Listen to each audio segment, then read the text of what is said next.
ఆగాకరకాయలు ఇలా చిన్న చిన్న ముక్కలు కట్ చేసుకోవాలి. ఎల్లుల్లిపాయ, జీలకర్ర, ఎండుమిర్చి, ఉల్లిపాయ ఈ పేస్ట్ చేసుకోవాలి. ఈ శుభ్రం కడిగేసుకొని ముచ్చి తీసేసుకొని ముక్కలు కట్ చేసుకోవాలి. ఇవ్వండి ముక్కలు కోస్తుంది కదా, ఇక్కడ ఆయిల్ పెట్టుకొని ముందు ముక్కలు వేసేసుకోవాలి.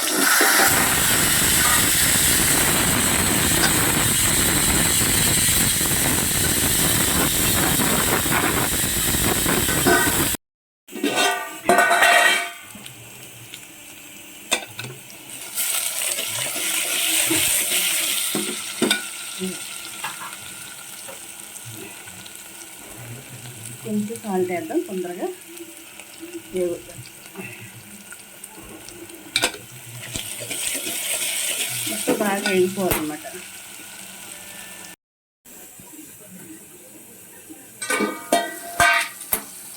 ఇవి బాగా వేగినాయి కదా, వాటర్ ఇది ఫ్రై అనమాట. చాలా బాగుంటుంది ఆగాకరకాయ ఫ్రై. మగ్గినాయి కొంచెం.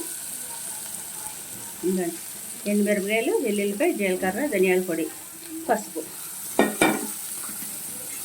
వెల్లుల్లిపాయ, జీలకర్రని కలిపేసుకొని బాగా సిమ్లో పెట్టేసుకోవాలన్నమాట.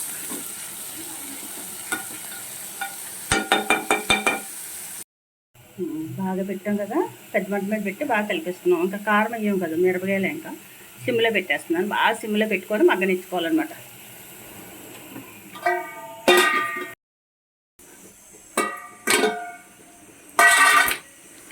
బాగుంది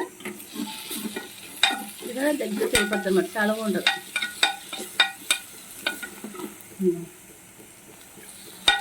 స్టవ్ ఆఫ్ చేసేసి